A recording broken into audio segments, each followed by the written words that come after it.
everybody? Welcome to a Thursday Grizz edition of the Daily Grind. I am your temporary host, Rusty Witten, filling in for Luke Hatmaker this morning as he's out saving the world, doing big boy things, real life job stuff.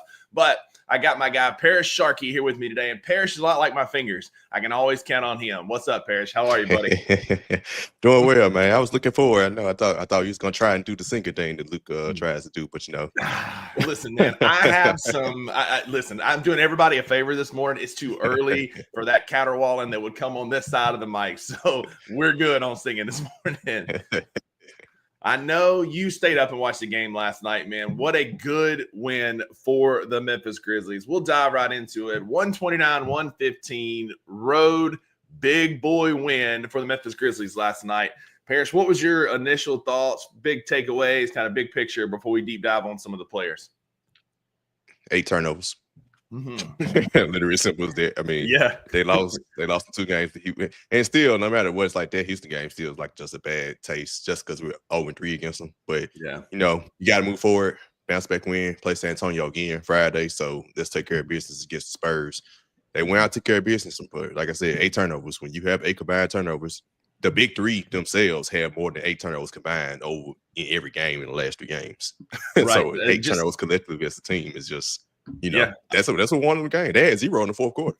That was down the stretch of the game. So I mean, it's wild that you can go from having 18, 19, 20 turnovers to having 4 and none, or 8 and having none in the fourth quarter. I mean, that was the game.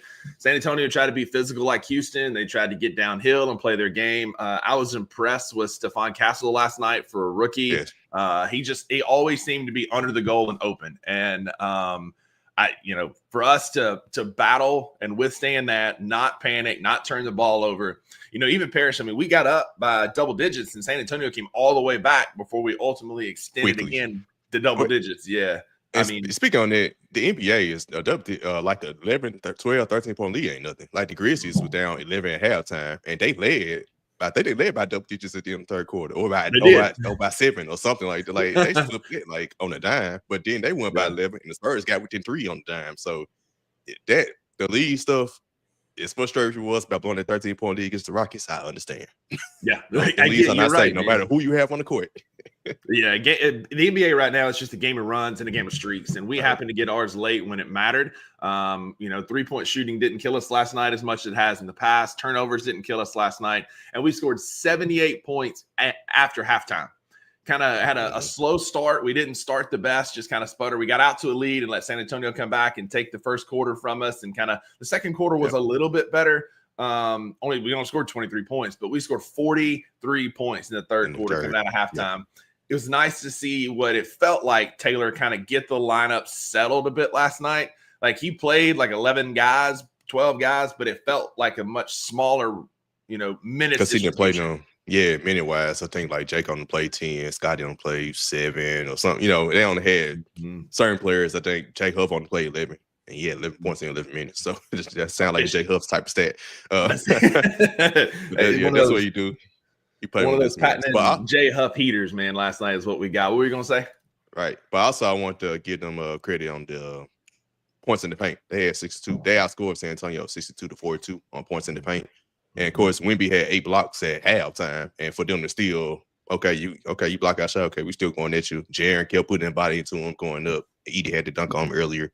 It was a good back and forth battle. Like it was like Wemby got the best of us 8 times, right? But they also got the best of him. So it was a really good battle. It was a great battle. And this is a big thing too I saw last night. The core 3 spread their scoring. Ja with 10 plus assists. We'll get to Ja here in a minute. Yeah, our big 3, all 3 of them had 20 plus points. You had Ja Morant with 21, Desmond Bane with 21, and Santi Aldama had 20 last night. Jaren had 19. Santi with the quietest double-double I think I've seen in a long time. 20 and 10. Literally 20 and 10. Like after the game, I was listening to the post-game bounce, which if you don't watch that, DG in the chat talking about my chia pet on my chin over here, but that's just jealousy is what that is. But they were talking last night, and I heard them say that Santi had a double-double, and I was like, no, Santi didn't have no double-double. I had to go back and double-check, and sure enough, 20 and 10 in just a quiet double-double night for Santi. He was much better last night than he has been recently. Yeah, and I would say I don't know. It's twofold, right? You can go back to the Houston game, right? We can be frustrated at the play of like everybody essentially. Like I said, y'all had 2 late turnovers and 2 missed free throws late in the game. So you can be frustrated at everybody's play, Coach Jenkins' rotations. But Santi and Ja were fresh off coming back from injury. And we about to get to Gigi in the second, his hustle debut. Like, we probably need to give the players some grace when they come back. Yeah. Cause we just Santi like, oh man, I don't trust him in big games. This. He literally just got bit. And he still had tape on his ankle. You could see it under his sock. He had tape sticking up. Like, he's still getting over that ankle sprain. And I think, like we talked about with Ja, I know you and Sane talked about this some, but like, there's going to be you're going to have the yips a little bit, some jitters coming back from an injury, especially a non-contact injury like Santi had, where he's just running down the floor and his ankle turned. Like, that's got to be in the back of his mind some. So it's nice to see him kind of let loose and play last night. Yeah, and also I just saw Dane Greer. He made a good point too. There is a less physical team for Santi, so Santi is going to play better in those games. He struggles against physical teams, but we all do. Also, like I said, his first game back was against a physical team, so I knew he was going to struggle against Houston in the first matchup. So it's like, again, like it's still an adjustment where they have to kind of get their legs on them. But that's a really good point because Santi against physical teams is, I mean, he's made for this offense, a free-flowing, wide open motion type offense. And if you have to get in the paint with Santi, he's not going to get down there and bang with anybody. He's just not a big physical post player. Right. Like Zach Edey is. Our first, we went to Zach Edey, 3 out of our first 4 possessions. Ja got the first bucket. It felt like Edey got 3 dunks in a row after that. Just posting up on Wemby, taking him to the rack. It was fun to see, and then we just completely went away from it. Do you think that was matchup driven? Do you think that was on purpose? What do you think led to some of Edey's lack of use throughout the rest of the game? I think it was matchup. I think, of course, we wanted to see Edey versus Wemby, but I think just like the free flowing offense, Santi came in playing really well. That Santi Jaren front court is something we all would like to see more often as well. Because even Brandon Clark didn't play that much. I think him Edey's minutes was limited. So you could tell the centers, him, Edey, and Jay Huff, their minutes were very limited. So it's a lot of Jaren Santi. He just won what worked the most. And I mean, I had no problem with that. That's the point of having a deep team. You can, it's not your night, or this night is build a matchup for this person. I'm going to keep him in there. So yeah, it makes sense. Yeah, I mean, we needed more athleticism last night. I talked about this a little bit in the postgame Grizz 901 postgame show last night in the comments. I think getting Edey out was to free up the lane. You didn't want Wemby camping out in the lane, right? Because we don't want Edey standing at 3-point line because he's not a great 3-point shooter by volume. He'll hit 1 or 2 here and there. But if Edey's in the game, that means Wemby's going to be in the paint. And you don't get plays like what we got from Ja Morant if Edey's clogging the lane as well. When he went at Wemby last night, it was just a friendly reminder of what he is capable of should he get the opportunity. And I'm going to petition. I'm starting a change.com petition right now to get that bucket to count, because he absolutely ended Wemby's DPOY campaign with that dunk if it had counted. Nah. Wemby got that. He still 8 blocks in that game. He got that shot. He didn't get that one, daggum. He did not get that one. Ja Morant put one on his head, man. That was an incredible dunk. It's something about Spurs big men that just makes Ja see red, right? Like Jakob Poeltl and now Wemby. He's just racking up Spurs. Which he dunked on Wemby last year, but it wasn't like that. I remember I asked him a question in post game to set the table last year. Before they played, it was after the game. They had a game prior to the Spurs game. They lost, I think, against Sacramento. And Ja Morant was joking in the locker room, which went along with what he said early in this year, was saying he wasn't gonna dunk anymore. He had made a joke. He was just saying bro, I ain't got it no more. I ain't got the hops no more. He was saying it in the locker room. I was like, bro, stop capping. Right. And the next night they played San Antonio, and he had to dunk over Wemby. Now it was a regular dunk. But he still dunked. Wemby jumped. He dunked. I remember. But it wasn't like a emphatic, like a cocky back like he did yesterday. And I asked him after the game about it. He was like, man, that was I called it a hard layup. That was the basic dunk I did when I first started in high school. So he tried to play it off. So I knew coming to the season when he did the whole, hey, I'm not dunking. I was like, he was talking about I guess he's trying to get his mind of I'm gonna try not to be as aggressive because I'm trying to protect my body. However, he got hurt not dunking. So I mean, he got hurt. Yeah, he got hurt a couple times. I tried to dunk this year. So at the end of the day, Damned if you do, damned if you yourself. don't, man. That's it. You just got to play your game. And we got a Ja Morant game last night, 21-12. But the biggest thing, like you've already said, 12 assists to 2 turnovers from your superstar point guard is going to win you most basketball games. It felt like Ja kind of was more himself. He was locked in from the start and was more himself last night than we've seen against Houston recently. Yep. And like you said, I would say going back to that dunk, that was the first time I felt like, oh, that's Ja Morant. Like, and it was because of his reaction after the dunk. How he walked into the crowd, shook over Jaren, holding his shorts up. I was like, bro, that's Ja Morant. We finally got him back. We finally got him back because he had kind of looked out of sorts a little bit. He did have an illness, so that probably played a part too as well. Coming back from the injuries, probably like you said earlier, nervous about the injuries. But yeah, and even the turnovers, because the Minnesota game struggled but came through in the end. But then against Houston again, you failed in the end again. So it's like, he's trying to get back to himself, find himself again. But I feel like that dunk right there, just that play afterward, went going forward and connecting, he's back. That was like, all right, cool. We finally got the Ja Morant that we know back. And I expect him to give us these 21-12 assist performances going forward. Listen, I'll take 21-12 and we win basketball games. I miss the days of him going for 40, 38, 45 and 6, but like 21-12. Yeah, I was about to say we lost a lot of those games. 21-12 is winning basketball. I mean, as a team, we had 28 assists last night on 51 made shots. I mean, that's spreading the ball around, that's being efficient. And speaking of guys that were back, we got a vintage Nuke Kennard performance last night, man. He had 5 of 9 from 3, 15 points off the bench. He had 9 rebounds. He was 1 rebound short of a double-double. We almost had another one from Luke last night, but Luke looked like his old self. He was creating off the dribble, creating space to make his shots. I haven't seen him take 9 threes in a long, long time. Yeah, and that's really that problem with him because it's like he only shoots when he's wide open instead of like, bro, if you even got a slither of a opening, let it fly. That's what you hear for, literally. That's your job. You have one job. You wouldn't even be in trade discussions right now if you just did that. I mean, that's it. If he was shooting 9 threes like that last night, you would not hear me put him in a single package for anybody else. I would want Luke on our team. And so you talk about like Art says here in the comments, that version of Luke is an absolute keeper. Yeah, 100%. We get that once every 20 games, if that. That's it. Like Friday night, he might go shoot 3 threes, and that's it. And now he might make all 3 of them, but he ain't gonna shoot more than that because last night was one of the first games I've seen this year where he's actually shot in space, or without space. Like he took some contested threes last night and made some of them, but he took a lot more of just off the dribble instead of like being that catch and shoot 3 threat that he's been recently without anybody on him. So it was nice to see him take some of those contested threes. Again, putting up 9 threes last night. So last couple things about the game. I do believe Jenkins adjusted the rotation. Yeah, he did a way better job in the fourth quarter. He pulled Ja. Ja didn't start the fourth quarter. There was a timeout.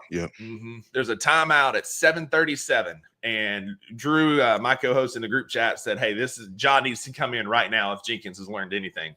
And sure enough, he came in and played the last 7.5 minutes. And it was a much better closing lineup last night against the Spurs than it was against Houston. And Parrish, I think that went a long way for us to win in those clutch minutes because it did start to get a little dicey there, but our guys were able to pull it out. Any thoughts on Jenkins' rotations last night? Yeah, he did a much better job, especially fourth quarter. Now, I'm not going to add like because Gigi's game was on at the same time, simultaneously. So I was watching that game. Also, I'm a Tennessee basketball fan. I was watching that game. So it was 3 games I have on at the same time, right? But I did see the fourth quarter rotation. I did see. My main thing was having 2 of the big 3 in at all times. The fourth quarter. And he did that yesterday because against Houston, and especially if you are going to have one in, I said that in the comments on y'all episode after the Houston game, it can't be Desmond Bain. Absolutely if not. If you're going to have one, it got to be Ja or Jerry. That's it, man. You got to definitely have 2 on the court. I prefer to have 2 on the court at all times in the fourth quarter specifically. He did that. Had Bain and Jerry in. He brought Ja in. I don't know which one he took. He took out someone. One of them. Jalen. Oh no, he did take out Dez briefly, and then brought Dez back in. Exactly, but as long as you keep two of them on, it's at any point in the fourth quarter, and by I guess the 5-minute marker, whenever all 3 need to play the rest of the way from that point forward. Because the end of the day, man, these folks got to learn. They're going to have to play those minutes because you can't just get to the playoffs and then all of a sudden we're going to jump from 30 to 40 minutes. Like, nah, they got they got to get some playing time in those minutes now, so they have the legs under them to be able to withstand it when playoff time comes. They won't be tired when it comes down the stretch. Couldn't agree more. We had 4 guys that played over 30 minutes last night: Luke, Ja, Des, and Jaron. And for Taylor Jenkins led teams, that's pretty good. Desmond getting 33 minutes last night. That would be like a Tibbs player playing 47 minutes, right? Like that's a big movement. And we don't want him to be Tibbs now, but yeah, exactly. I ain't asking for that. I'm just asking for 35 to 37 minutes a night. That's all I'm asking. Ja can sit for 10. I'm happy with that, 10 to 12. But like, goodness, man, like these 29, 28 minutes have got to go. But Wayno's right. Coaches can grow. And the last thing I want to say about last night is it's one game. Let's get a couple games. Agreed. But there's nothing better than beating Chris Paul. I have a deep-seated hatred for Chris Paul. He's one of my least favorite professional athletes. I just hated him from the Clipper days and just the battles that we had. And so it was fun to beat CP3 last night. You got any final thoughts before we transition to our next topic? I've always liked Chris Paul, so I never really had. I mean, of course, the Clippers, we had smoke with them. My biggest smoke was Blake Griffin. But I've always been a Chris Paul fan. I saw one guy said, did we trade for Astronomo? Did we trade for Keldon Johnson? I've been a huge fan of Keldon Johnson since the draft, since his Kentucky day. I've always, and last night when I saw him come in, I was like, I wonder if the Spurs, I wonder if he's on. I wonder if he could potentially be had in a trade. Right? I've always been a fan of Keldon Johnson. I wouldn't hate that at all. He would instantly help, like, consolidate, make our bench better. Yeah, I like his game, man. I think Keldon Johnson would fit this team really, really well. All right. So Art, just a few minutes ago, brought us a great segue. He said, we are a good team, but we need to add a piece or two to make us contenders, or we'll have to wait for some guys to develop. And speaking of development, we did get a GG Jackson return game last night, not in Memphis. It had a lot of people been out of shape. I know Sane was just like torching Twitter yesterday about it. It's goofy. It's weird. Nobody else is doing it. I didn't, as a rehab professional, get that been out of shape about it because, nobody else is doing it. But, we don't know. Gigi could have asked for it. He needed to run. He said after the game last night, I need conditioning. I need to play. And he looked rusty. Tell us about Gigi. Tell us about Gigi's game last night. He looked tired, especially in the beginning. You could tell, and it was like throughout the game. It was one stretch where he was so tired he didn't come back down the court. He was just like he was exhausted, bro. I was like, yeah, definitely gotta get that conditioning up. And it made sense watching him in the hustle last night. I'm like, it made a perfect sense because he hadn't played all season. He's still one of the younger players on the team. You want to make sure and get him that conditioning because the thing is, he's not gonna get that with the Grizzlies. He's gonna come out if he struggled to start the game, right? He comes in for the Grizzlies, he struggled like that. He only gonna play 5-10 minutes that whole entire game. So he's never going to get a chance to truly play himself into shape. And also he's gonna hurt the Grizzlies in those same minutes he played with the hustle doing that as well. The Grizzlies, he could severely hurt them in that matter. So it definitely made a full circle moment. It made perfect sense because he definitely needed that. And you could tell as the game kept going, he got more confident. He got better. One critique I've had of him is free throw shooting. He made 2 clutch free throws down the stretch to tie the game to take it to overtime. So that was big for me. Also, he looked fine. He looked fine. His game was fine. He was rusty. He shot 31%. So yeah, he was just rusty. That's all it was. And you got to expect that too. He added on about 15, 20 pounds of muscle. So this is a different body he's having to run up and down the floor with. And so it's like, as a big man myself, I'm 6'5", about 250, 255. Like, I understand, that's a lot to carry up and down a basketball court. So it's going to take some getting used to. And so, but the thing is, he still stayed athletic. I saw some of his highlights last night and he had that great little open layup at the bucket. 31, 33 and 85 is not a great shooting split. 85 free throw percentage is why I needed because he wasn't making free throws in the summer league or in last year. I said that during summer league, I was like, he better be working on the free throws while he on this foot injury. Yeah, he did. So we'll take that, man. And then the other thing, 18 points. He had 4 going into the third quarter. He didn't have a great first half, but he picked it up late, much like Jaron did in the Grizz game last night. Had a much better finish than he did start to the game. And he's still doing GG things, man. He had 1 assist last night. GG will not pass the ball, man. You just don't expect him to get a ton of assists. But I agree. I don't think, at the end of the day, it wasn't the worst decision for him to play with the hustle. Not at all. And I would say, even going back to that 1 assist, in the beginning of the game, I would say the hustle And I ain't mad that they still kind of played. I hadn't watched the Hustle this season, but they still kind of played their game, right? Because Armando Bacot, he might hit like 5 threes. I don't remember shooting threes in North Carolina. Yeah, I didn't either. Threes. He was lining up. I mean, he about 5 or 6 threes. Like he was like firing them jumps off. So they were setting him up, going hitting them threes. That new guy, that got that 2-way. I was about to ask Zion. Yeah, he's solid. I liked him. Yeah, that was another person I want to watch. I want to see him because they just brought him in and he had triple double. He had like 23, 5 and 5 or something along those lines. So really, really solid guard. Get to the paint. He reminded me of the Memphis Tigers guard, PJ Haggerty. Oh yeah, he kind of reminded me of him. Hard-nosed kid. Yeah, I like PJ Haggerty's game. And so I was going to ask you if you got any glimpses of Zion last night, because it looked like, all intents and purposes, it looked like he played a great basketball game last night for the Hustle, and maybe a guy that we could get some minutes from and on this two-way, because he's on a two-way deal. And so we'll see him in Memphis some. And so it's nice to see him get a good Hustle debut last night. Also, going back to Gigi, as the game went on, he also got the fireness back. Because at the beginning, it was just like, he just out here, he's just running. And he finally got the fire. But he got to it. Not like about to get into a fight, but he got technical foul. He got to a guy on the other team, the Rip City Blazers. What's his name? Romeo Weems. They were kind of going back and forth, including one time Gigi was at the free throw line, and Romeo Weems like started stumping his feet or whatever. And Gigi missed the free throw, but he had to take the free throw over again because you can't do that. Right. It was very funny, man. It was a hilarious game. I'll never forget Gigi and Summerlee hitting that cartoon, posture where he was ready to fight. And so that'll always be in my mind when Gigi starts getting fired. It's like, bro, you can't stand like that and then be fired. Like, what are we doing? Well, we're going to take a quick break. We got a couple commercials for y'all. On the other side, we're going to talk Titans. Parrish and I are both Tennessee Titans fan, and we have been listening and watching Titans Twitter in full meltdown mode, so we can commiserate with y'all on the other side of this commercial. Back after this.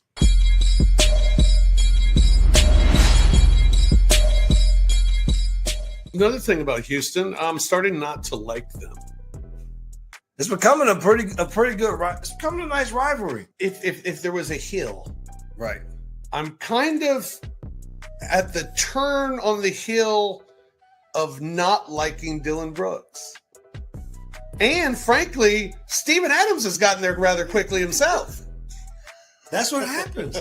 It is in no way the person that you're not. Love them both. But it is. But I just don't like you because you're on that team and what you're doing. I want to beat you. Stop beating us. Yes. Steven Adams last Thursday. So when they came to FedEx Forum last Thursday, we were eating down in the eating area, and Steven Adams came walking in, and all you hear is, "Hey, fellas!" And we all turn around, and the dude just flipped us the double bird. Tune in to the Night Court Podcast with your hosts, Rob Fisher and Brevin Knight, on the Bluff City Media YouTube channel.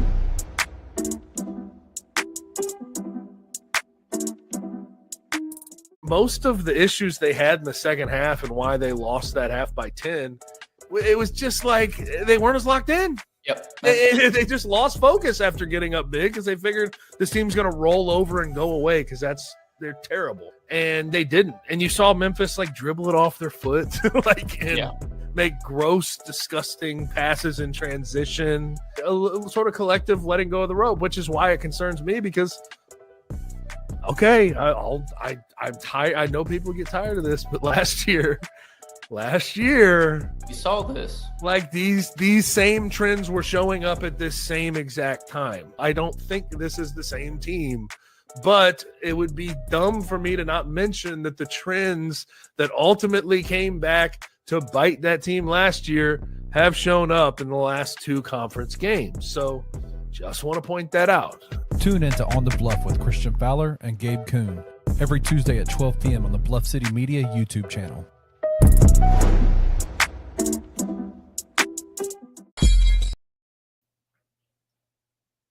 I'm gonna lie, there for a hot second, I thought, when did we get Zach Edey on a show? And Christian sitting there with that little buzz cut and goatee, man. I thought we had Zach Edey for a second. But you can check out that show. You can check out on the Anthony Sane Show, Wednesdays and Fridays. Man. Catch the $2 Sports Show, Tuesdays and Thursdays. We are live on your lunch break. We'll be live today talking about the game, GG, and what's to come this weekend. We've got No Bluffing. They record way past my bedtime on Sunday nights, though they do go live on Sunday nights, and then it drops again on Monday. Ton of stuff going on. BluffCityMedia.co is the place to be. We are your new up-and-coming favorite Memphis media company. So come hang out with us, get to know us, check all our shows out. We appreciate y'all being here and in the comments. But Parrish, it's been a fun show so far. We've talked about Grizzly wins. We've talked about GG coming back. But now we get to talk about a Titanic failure that has been in Nashville, a Titan-sized failure, man. So go ahead, sir. The floor is yours. What is your initial views of our beloved NFL franchise?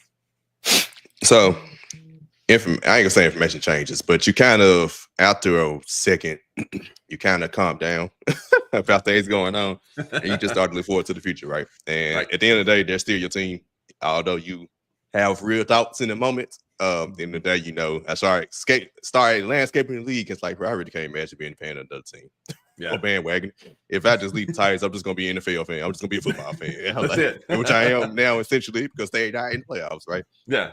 But what happened is, not necessarily I got closure, but I'm a positive person anyway. And I love Rand Carthon came on one of their shows. They fired the GM, Rand Carthon, after it was 2 years, but essentially 1 year when he truly made decisions. Because his first year, it was still kind of him and Vrabel's show, because he just came in. He didn't have full control yet. He had full control last year. Spent a lot of money free agency, got some players in there, and Will Levis literally threw the season away. However, and you got fans on there gonna argue about this, say Will Levis still had way over. Y'all. Okay, cool. We ain't got the same eyes. Cool. We ain't watching the same game. Right. That's not a discussion anymore. Like, stop it. But he got fired, and he was the only one that got fired. And the guy he hired, Chad Brinker, is now in that president seat and hiring this GM. That it feels a little shady. It looks like a little shady. It's still happy in this situation. But here's what it is. Chad Brinker's in charge. He's going to hire the next GM, but he's going to have the role pseudo GM of making the calls. And the next GM is essentially going to be assistant GM based on the title that they did. But Rand Carthon did go on the show 145 Zone, Kayla Ramon and Will. KMS. I forgot how the actual show or the actual name of the show, but I know the names of the people on there. He came on the show last Thursday or Friday, and he was just at peace. He didn't have any like ill will at that point. It was like time had passed from the decision. He enjoying time with his kids, all that. And fans wanted him to say something like go full scorched earth, unscorched earth. And I was like, y'all gotta remember, he still is trying to get another job. That's so it. You do that. These owners are friends with each other. Yeah, right. You can't do that, right? But also, he's like, bro, I'm just at peace. I'm not like a person who has any ill will. Like, it is what it is. I enjoyed my time. I'm glad I got the opportunity. I enjoyed my time in Nashville. Still staying there at the moment. Looking forward to the next opportunity. So at that point, that helped me kind of move forward past it. And now they're interviewing GM candidates. One guy from the Chiefs, who's intriguing to me. Another guy from the Packers, who's intriguing to me. Two stable organizations. Two well-run organizations.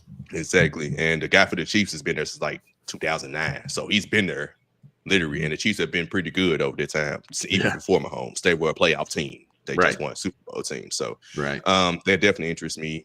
So I'm fine. They also got another guy from the Bills. So they're in their second phase of the interview. So yeah, I'm not really got nothing to really go off on them about. I just know I'm getting tired of this whole discourse about the no one draft pick. And I thought it was pretty simple. You need a quarterback. You got two solid, really good quarterbacks. Why, fans talking about trading down, getting additional picks. Quarterback is the most important position in the NFL. You got two really good quarterbacks who's there for the taking. Yeah, I agree. I thought Rand kind of got a bad deal a little bit. There were some rumors coming around about his work ethic and stuff kind of leaked out. I didn't care for that, but I saw the interview. They said he napped on the plane after a workout. What is that got to do with work ethic? That's it, man. Like sometimes I'm sleepy after I do something too. Like people get sleepy. Like I don't understand what that has to do with anything. But, I think he will get another opportunity. He did a great job in San Francisco. I think he could have done a good job in Tennessee, but it's hard when Will Levis is your quarterback. He's terrible. You mentioned the quarterback position. I agree. I think Cam Ward and Shedeur Sanders are both really good, strong candidates at a number 1 overall pick. Personally, I'm a little bit burned by rookie quarterbacks, and that's nothing against Cam. And I understand it. Like, I'm a little burned by that. I would be fine if we took either one of those guys first overall. I also wouldn't be mad. I saw a trade the other day where we traded down to the 3rd pick with the Giants, and they went after one of those quarterbacks, and then we drafted the kid Abdul Carter. He's the defensive end from Penn State. Yeah, that's what everybody wants. The ones who saying trade down, that's who they targeting. That kid's a stud, man. He's going to be a really good NFL pass rusher, and we need that, man. We need help on defense as well. If you do that, then you need to hit the free agent market pretty hard and find a quarterback that's going to be out there. There's not going to be any great ones. To me right now, I think we need a quarterback with some experience because, like, our O-line is terrible. It's not great. Like, there are things that need to be addressed first, and I would hate for, like, I mean, I'd love to have one of those guys, and if we got him, I'd be happy.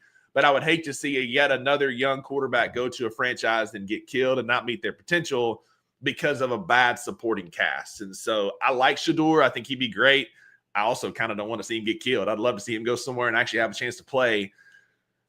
Because there's so much we need, man. But see, that's why I disagree to a certain extent. I think offensive line wise, the right tackle is the only position that's really the weakness, and you can address that in free agency, right?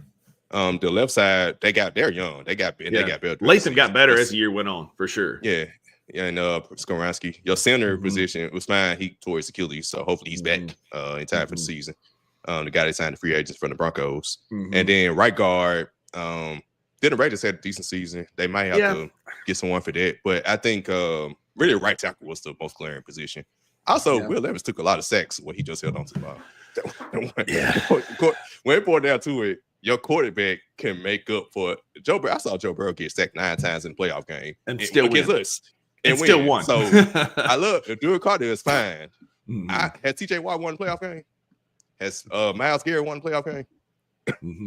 I mean, you're right, man. You're right. That's my argument towards that. It's like at the end of the day, you need a quarterback. Yeah, we had Ryan Tannehill. Just keep trying with the rookie, and if you fail, you have to keep trying because at the end of the day, we saw what happened. We had Ryan Tannehill, and then boom, we had the chance. And Sam Darnold ain't doing it. Sam Darnold gonna do the same thing he did. Yeah, Sam Darnold 12. Straight down 12, getting Dak Prescott because Deion takes on the Cowboys job, gonna do the same thing. He's done it with the Cowboys. He's only won 2 playoff games. I don't know. I see Dak is hard for me because Mississippi State ties. I love Dak, and like I don't hate that idea at all. I don't hate that idea at all because maybe a change of scenery for him because he's talented. He throws the ball well. He just falls apart in the playoffs. Maybe a change of scenery will help with that. And you talk about somebody fumbling a bag. Sam Darnold had the opportunity to make bank in the offseason this year, and then the last 2 games that he played completely ruined any chance he had to make any money. I know he'll still make some money somewhere. Someone he will. Somebody take a flying. If Kirk, he just need Kirk Cousins' agent. Kirk Cousins still can do. Kirk Cousins do the same exact thing he did. Like he always get paid, so that's all he need to do. He did get his agent. He gonna be just fine. That's it, man. Get that Kirk Cousins funny money, and we'll be set, man. But yeah, I agree. Like the more it's kind of going on, like it was a Titanic failure with the Will Levis experience, and I said that from the jump on our show, $2 Sports Show. I rant and raved about how nobody needs to draft Will Levis. He's not that good. I watched him play Kentucky. Terrible decisions, and then my team freaking drafting him of all teams. And so. I planted my flag on that island. Even when he had those good games, I'm like, y'all watch because he showed some promise, but then he went right back to the old ways. And so I'm grateful that experience is hopefully over for good and we can move on with a different quarterback. It better be over for good. At the very least, if they were to have to trade down, don't take a quarterback. At the very least, I go ahead and get a veteran. Y'all better not roll it back with no Will Levis. At that point, that's when my fandom really is going to come to question. I couldn't agree more, man. At that point, like, because clearly we've got 2 seasons worth of failure. Like, it's just not. Like, it's not it. And your coach that you killed when you fired GM, he don't want Levis. I know damn well Ryan Callahan don't want to Will Levis. He looks sick. He has already said, like the way they went back and forth in post-game interviews, right? Like he would try and protect Will Levis, and Will Levis throw him under the bus. So then Callahan throw him under the bus, and it's just toxic. It is time to cut ties. Let's move on. And my father, I was like, "What the F you doing?" I was like, "What got mad for that?" I was like, "He did everybody else know." I mean, That's it, man. And so, again, the Will Levis experience is thankfully coming to an end, just like this show today, man. Parrish, I appreciate you being here. Thanks for hanging with me this morning. Luke will be back tomorrow and taking over the show again. But I had a good time, man. Thanks for chatting up Grizzlies and GG with me, and we'll see what the Titans do this offseason. So I appreciate you, Parrish. Listen, thank y'all for being here with us in the comments. Astronomo, Wayno, DG, everybody, thank y'all for being here. Art, appreciate y'all hanging with us this morning. Again, be back King here tomorrow, Meeks. same time. King Meeks was here. Yep. Be a friend to somebody who needs to be a friend, and we'll see y'all tomorrow. Have a great day, guys.